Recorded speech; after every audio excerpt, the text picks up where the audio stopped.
To graph this line, we need to calculate the x and y intercepts. To find the y-intercept, we let x equal 0 in the equation and then solve for y. Then, the point 0, y is the y-intercept. So we have 2x plus 3y is equal to 6. Our first step is to let x equal 0. This will simplify to 0 plus 3y is equal to 6. We now need to solve for y.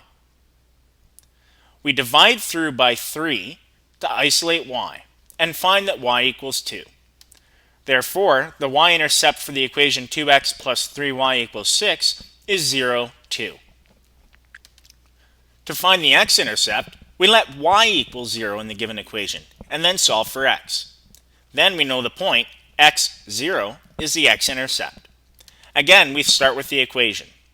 Then we're letting y equal 0. When we simplify, we end up with 2x is equal to 6. Now we need to solve for x. So we divide through by 2 to isolate the x term. 2x divided by 2 is equal to x, and 6 divided by 2 is equal to 3. So the x-intercept for the equation 2x plus 3y is equal to 6 is 3, 0. We know the x-intercept is 0, 2, and the y-intercept is 0, 2, and the x-intercept is 3, 0. We plot these two intercepts, the y-intercept at 0, 2, and the x-intercept at 3, 0. And we connect the points through a straight line. Note that if you ever have 2 points and you're told they're on a straight line, you can graph them just by simply plotting the points and connecting them with a straight line. You should always put the equation of your line as well on the line so you know what you've graphed. Here you see we've labeled it.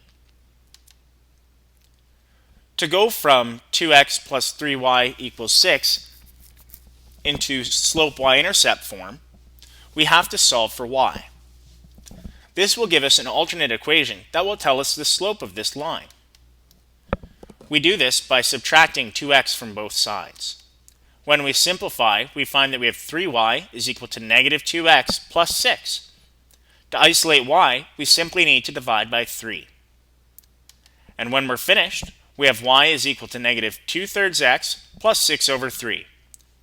You'll then find that we have a slope of negative 2/3 and a y-intercept of 2.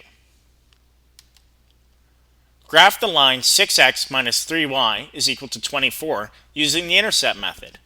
Then, when you're finished, calculate the slope by changing the line into slope y-intercept form. When you're done, come back and check your